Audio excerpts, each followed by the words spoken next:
For the past few months, the world has watched as coronavirus has spread over the globe. Countries around the world have responded differently to this crisis.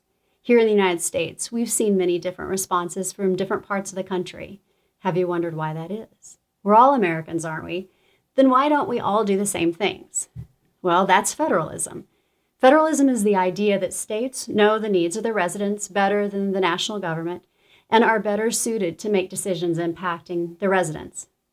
Does Montana need the same help as New York? How about California and Rhode Island? It is true, one size does not fit all.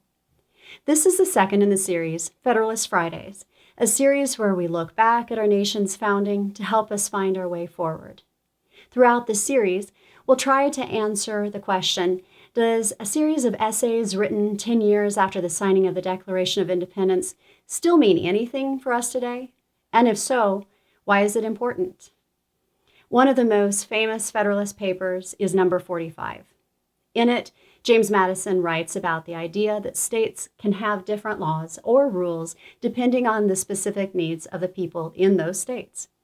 His point is that our nation's health depends on the balance of power between the state and the national government.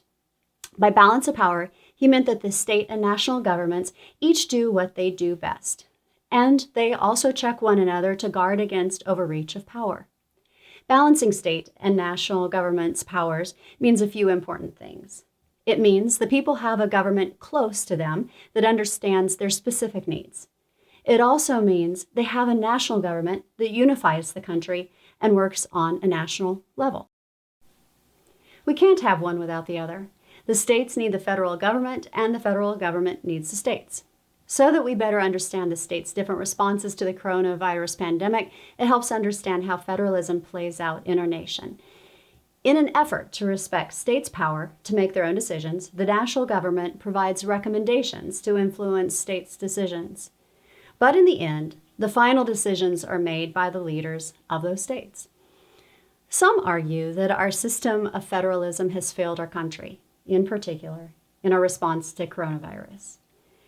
But especially here, one size does not fit all.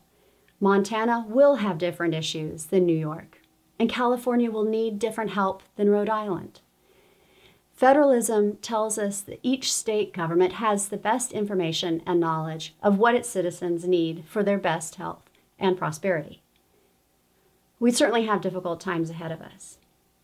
But even in this unprecedented crisis, we are seeing our government work according to constitutional design.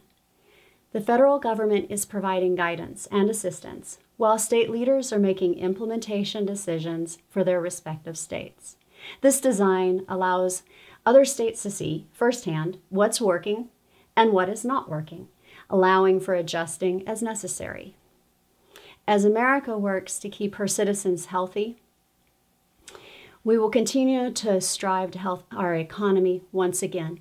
It'll be a state and federal governments working together, as Mr. Madison envisioned, to make us all successful.